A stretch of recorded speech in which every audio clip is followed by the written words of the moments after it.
Hello and welcome back to The Bigger Pixel with your host, the Gaming Mandroid, where this week in our build series, we're going to be taking a look at a build that I've been excited to do for a while now. It's basically our Gunslinger build. It's kind of like a glass cannon with a lot of action points, a lot of high agility, high luck to capitalize on that. Spending a lot of time in VATS and using a ton of criticals. So this is our, I guess we're going to go ahead and call it our Calamity Jane build here, because we're going to go for a kind of a Western theme as far as the aesthetic goes, with our revolver pistols, of course, at the high tiers, using Gunslinger and pistols mainly. So let's jump right in and take a look at the starting stats.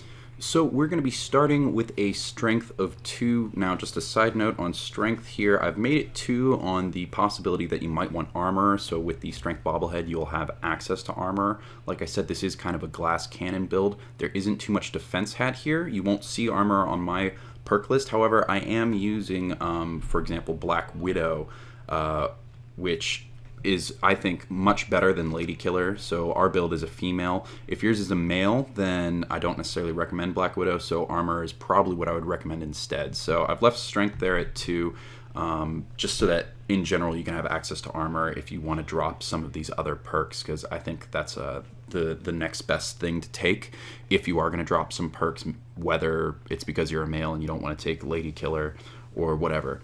So I've left strength there at 2 to give you a little freedom. I put perception at 4. We're going to be bringing that up to 5 early on to get access to Demolition Expert. Endurance we have at 1. Like I said, this is pretty much glass cannon. Charisma we have at 3 for access to Lone Wanderer, which is going to help protect us a little bit, make up for those low health and lack of armor. Intelligence we are going to have at 2. We're going to want to bring that up to 3 with our Bobblehead for access to Gun Nut, of course, increase our damage output. And agility, we're going to be starting at 9. That gives us access to most of our stuff. Our top tier ability, Gun Fu, we do want. We're going to need the Bobblehead for that. And luck, we're going to be starting at 8. I'm not a big fan of the Ricochet perk, so I think 9 to get us to 4-leaf Clover after the luck Bobblehead is more than enough. Just a quick side note on the starting stats, this is, as always in our builds, a 22-point build, so you will be 1 point short during character creation. To make up for this, just make sure you go to your house in Sanctuary to your child's room, pick up the Your Special Skill book, and that will give you 1 more point to put into any of your special stats, and that will bring you up to the full 22 points you need to make these starting stats. Okay, let's just take a quick look at the core perks for this build. So the first up would definitely be Gunslinger. That is our basic primary weapon with pistols for this Western aesthetic. Of course, it's also crucial to our overall strategy. Getting the most out of our luck perks means we want to use, and also getting the most out of our agility bar, our AP points, means that we want to use weapons that have low AP costs, like pistols. That's why pistols is the best primary weapon choice for this overall perk layout. So Gunslinger is going to be coming up first. Gun Fu is definitely going to be coming up next. That's our top tier perk here, our level 50 perk that we're going to take. And this is great for crowd control, essentially. The way it works is the more enemies around you, the more Gun Fu is going to do for you, because as you queue up shots for further, the more targets you queue in one set of VATS attacks, the more damage you're going to be getting out of your Gun Fu perk. So it's great for crowd control. 4-leaf Clover allows you to, gives each of your shots in VATS a chance to refill your critical meter. That's great for us. That's how we do a lot of damage and boost the damage of our generally low damaging pistols by using crits very often. So 4-leaf is great for that, and so is Banker, Critical Banker, which is our next one. That allows you to kind of strategize, and it allows you to more freely throw out a critical whenever you want. You can build them up when you're fighting lower level enemies, and you don't need to damage burst that much on them. So you can it just gives you, having multiple criticals saved up gives you more freedom to decide when to use one, when to hold one. And it also works great with 4-leaf Clover, of course, because you get the chance to fill up an additional empty space. You could have 4-leaf Clover trigger. If you didn't have Critical Banker, you could only hold 1 crit. So you could have 4-leaf Clover triggering but doing nothing for you because your crit bar was already full. So Banker is going to give you more space to take more advantage of 4-leaf Clover. And of course, because we're messing around with criticals so much, of course we want to maximize the effect of our criticals. So our final core perk here, I'm going to say better criticals. Of course, that's going to bring up our critical damage to a total of 2.5 times what it would have been once we get our third rank of better criticals. So just a little bit of commentary on the perk list outside of that. I don't always have too much to say about the full perk list, because I think just you being able to read it, I think you can get the gist of where I'm going. But I did just want to make a comment. For example, at the end of the high levels, 47 and level 51, we're just taking 2 points of endurance. I did that. What I had originally had there was 2 ranks of Mysterious Stranger. Mysterious Stranger is fun, but as I was looking across the perk list, I just couldn't find the room to kind of prioritize it, and it didn't make much sense to just take 2 levels of it right at the end of your build. I mean, for me, when I do a build, if I'm going to take a perk, I want to take it reasonably early in the playthrough, not just at the very end, because, I mean, you want to take the higher levels of a perk you've already had towards the end. You don't want to take something brand new, because then you're not even really getting to use that perk for the vast majority of your playthrough. So just because I couldn't find a place to prioritize it, it made more sense to me. I dropped those, and since we are such a glass cannon, and endurance is great because it works basically retroactively, so you're just getting yourself an extra, I believe, 50 points of health by increasing your endurance twice towards the end. And once you're in the end game, that's when you're going to want that health the most. So to me, that made more sense to kind of fit those at the end. The other thing I talked about earlier with the special stats is armor. Again, that might be something you want in order to make up for the fact that you don't have much health, that you can be exposed. But just a word to the wise, I mean, VATS is the best armor of the game, and you're going to spend a lot of time in VATS. I mean, it can ignore a lot of damage just by being in VATS, so that's going to help you out. But I also want to say, if you are going to go for armor over something like, I think easily replaceable would be the Black Widow, or maybe the locksmithing perks, lockpicking perks. So if you want to switch those out to armor, you can, but I do want to just say you don't have to have armor to get high tier armor. So, you know, if you're patient, you collect things and then you remove mods and then attach them to what you want, you can still have good defense rating without necessarily having to get the armor or mod. So up to you guys how you want to do it. If you're a male character, I probably would recommend, because Lady Killer isn't very good, I would recommend dropping those, getting armor instead. Alrighty, let's talk early priorities for our Gunslinger. Well, there's a couple of things that you can do right around Sanctuary. First off, you're definitely going to want to get your Perception Bobblehead. We all know where that is. Hopefully it's in Concord. Just do the very first thing Codsworth tells you to do right at the beginning of the game, and you'll be on your way. So grab that Perception Bobblehead. We do take Demolition pretty early, but not until level 8. More than enough time to get that done. If you want, very close to Sanctuary, there is a 44 pistol that is guaranteed to spawn, a snub-nosed 44 pistol. That's great if you want to pick it up. You might as well get it in case you find the ammo, but at level 1, you know, the ammo isn't really going to be spawning for it. But if you want early access, immediate early access to your top tier gun, which is a 44 pistol, then you might as well go pick that up since it's so close to Sanctuary, and we're going to be using pistols for our entire playthrough, so it's worth it if you want to go get that.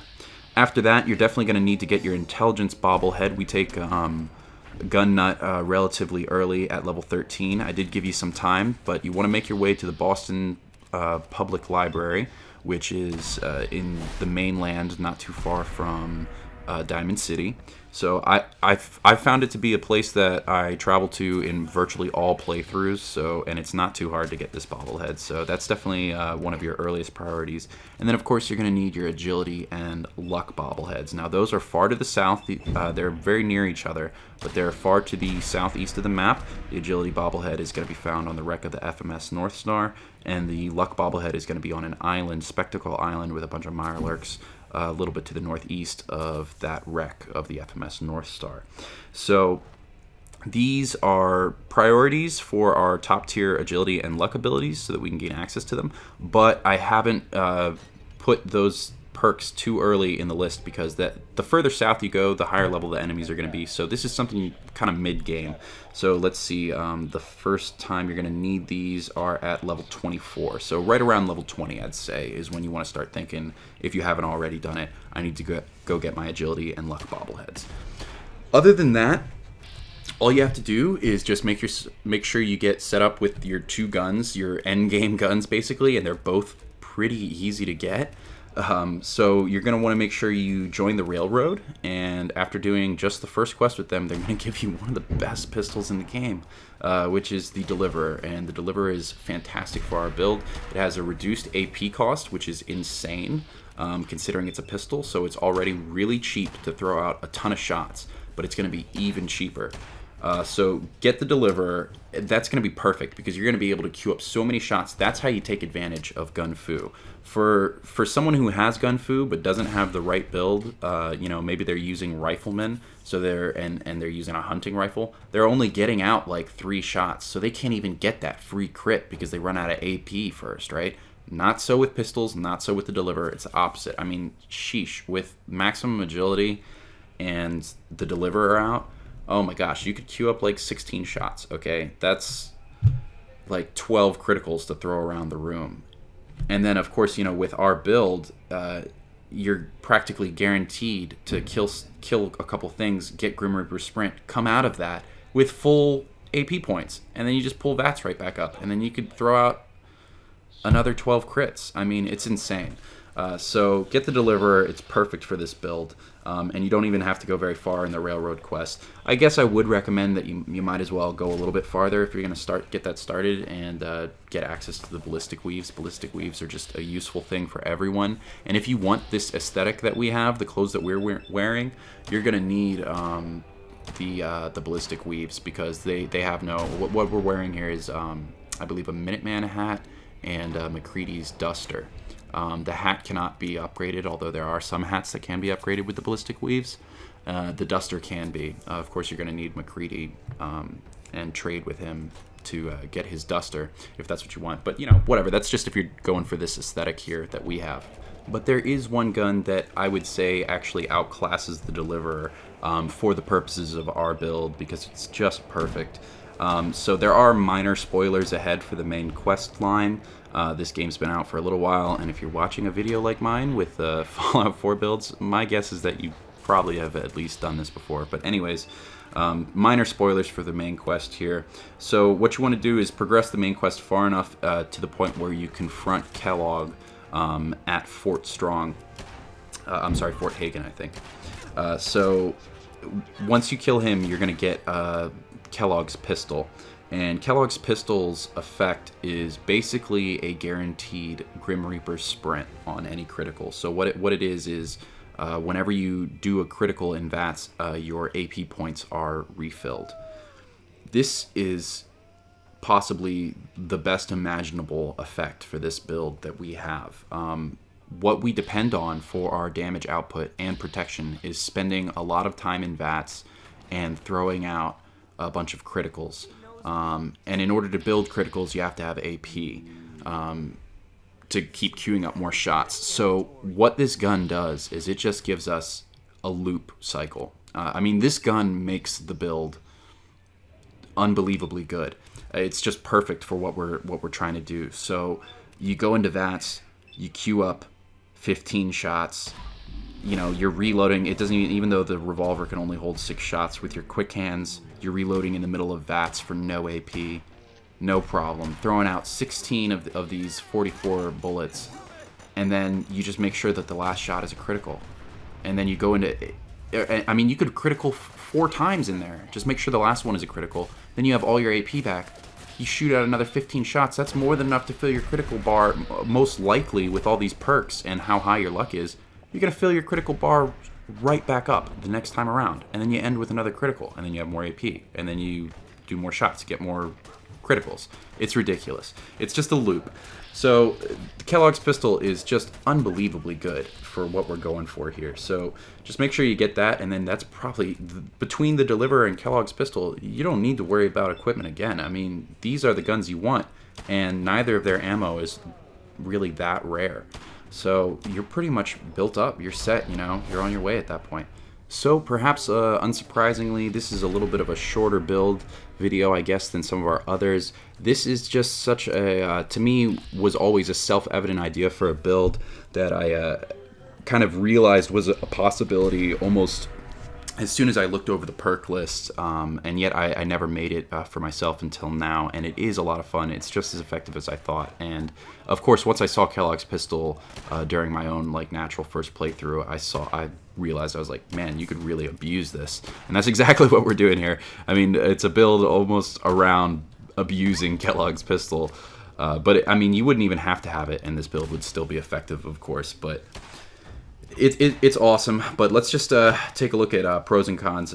Pros, unbelievable damage output and crowd control. Mainly the crowd control is the coolest part. I mean, you can be surrounded by 20 enemies, I'm not even kidding, and just knock them out in one round of VATS. I mean, it's insane.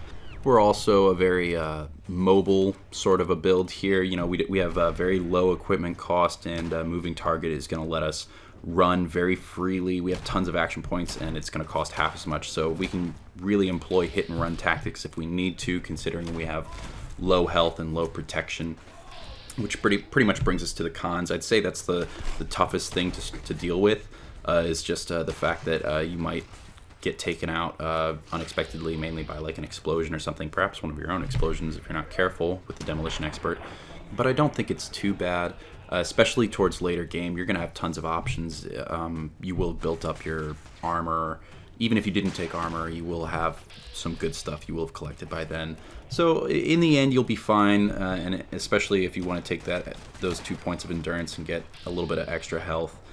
Overall, you'll be fine, but I think early game it might be a little challenging, not being well protected and having low health. But other than that, I mean, we have pretty mediocre charisma, so buy prices might not be the best, but I recommend you just if you're struggling with buy prices, you really don't have to have very high charisma. But if you're struggling with buy prices, check out our tutorial that we're putting out on how to make money in Fallout 4, even with very low charisma. And plus, we have, at least in this version of the build, we have the Black Widow as well. So that's going to allow us to negotiate for more caps from quest givers pretty often. A lot of the quest givers are men. A lot of the characters in general are men, so that's why Black Widow is pretty good. So even with medium charisma, I don't even think it's much of a drawback.